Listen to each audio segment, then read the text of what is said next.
Hi dear students, today we will make a revision of chapter 3 Forest Fires, and this is a beautiful poem written by Myrtle Barber Carpenter.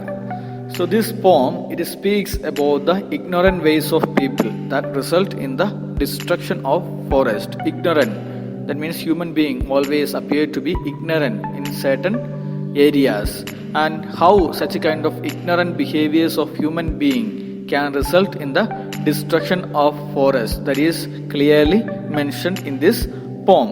And there are 3 stanzas, and in each stanza we can find out certain reasons for the destruction of forest or the forest fire.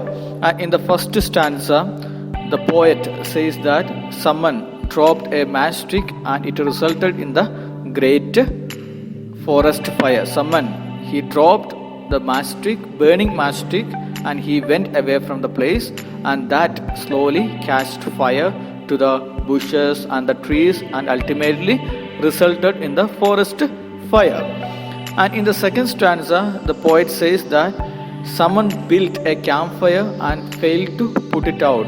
He failed to put it out after a particular celebration. They arranged a campfire, but after the celebration they failed to put it out the fire.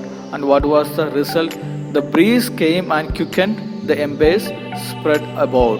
So they just went away from the place, but the breeze came and the embers spread about. That means the red hot pieces of food after the fire, it got fire, and slowly it started with the other grass and the bushes, then it spread to all the trees. And what was the ultimate result? The trees which took long years to grow became dead, black and dead. And in the third stanza we can find out a passive nature of human being.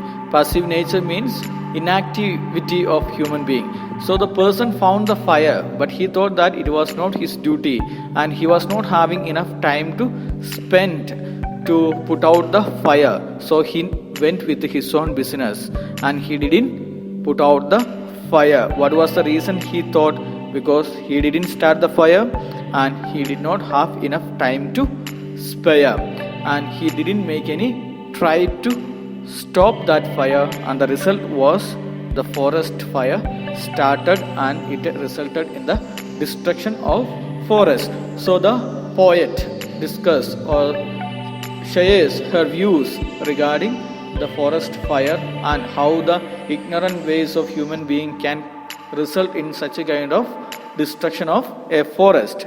And there are certain poetic devices, and that we had seen that personification is given there, and that you can study, and it will be there for your exam also.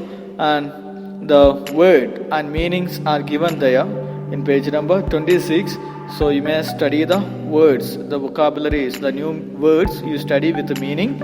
And the poetic devices, as I told, personification is there, and rhyming scheme, it is the first stanza A, B, C, B, D, E, D, E. So you just find out the rhyme scheme of other stanzas. So I hope that you understood. You just go through the poem. It is very simple, and once you go through you will understand. So if there is any doubts, you can ask me through the C Soft software. Thank you. Have a nice day.